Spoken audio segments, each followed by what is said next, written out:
अगर हम अकेले आए हैं और अकेले ही जाने वाले हैं, तो बीच के जीवन का उद्देश्य क्या है?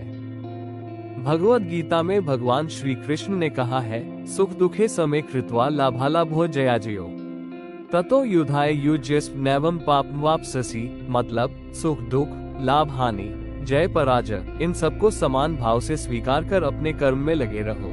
ऐसा करने से तुम पाप से मुक्त रहोगे। भगवद गीता सिखाती है कि जीवन को उपलब्धियों या असफलताओं से नहीं, बल्कि हम कैसे जीते हैं और परिस्थितियों का सामना कैसे करते हैं, इससे परिभाषित किया जाता है। जीवन मंजिल नहीं, बल्कि यात्रा है। उस यात्रा में सीखे गए सबक, बनाए गए संबंध और प्राप्त हुआ आत्मिक विकास ही जीवन का सार है। गीता के 5 गहरे संदेश हैं जो जीवन के उद्देश्य को उजागर करते हैं। पहला है, जहाँ हो वहीं रहो, वर्तमान में जीने की शक्ति। अतीत न अनुस्मृत भविष्यम न चिंतयेत। वर्तमानन कालेन वर्तयन्ति विचक्षणा।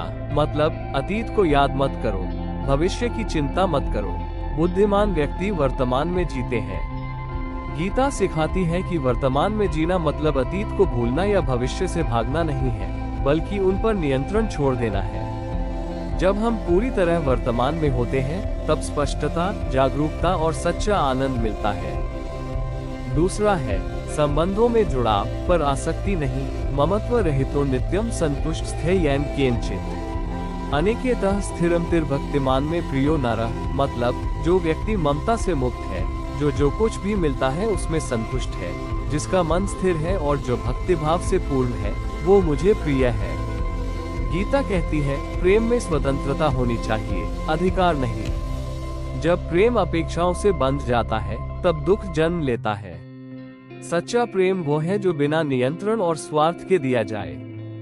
तीसरा है, कर्म में उद्देश्य खोजो, परिणाम में नहीं। योगस्थः कुरु कर्माणि संगः त्यक्त्वा धनंजय। सिद्ध्य सिद्ध्यः समो भूत्वा समत्वम योग उच्यते। मतलब हे धनंजय, आसक्ति छोड़कर कर्म करो और सफलता असफलता में संभाव रखो, यही योग है।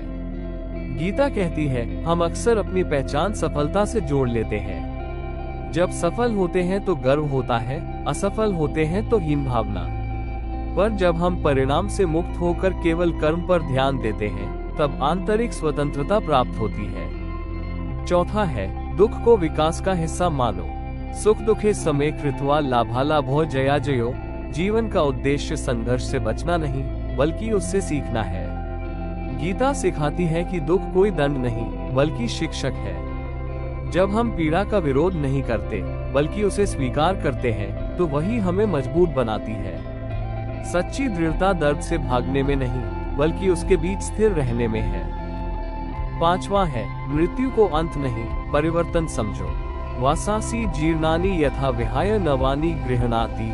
मतलब जैसे मनुष्य पुराने वस्त्र छोड़कर नए धारण करता है, वैसे ही आत्मा पुराने शरीर को त्याग कर नया शरीर धारण करती है। गीता मृत्यु को अंत नहीं, बल्कि एक रूपांतरण मानती है। मृत्यु का भय केवल शारीरिक और भौतिक आसक्तियों से जुड़ा है। जब हम समझते हैं कि आत्मा अमर है और जीवन एक चक्र है, तब भय मिट जाता है। धन्यवाद। वीडियो अच्छा लगा हो तो कृपया लाइक, शेयर और सब्सक्राइब जरूर करें।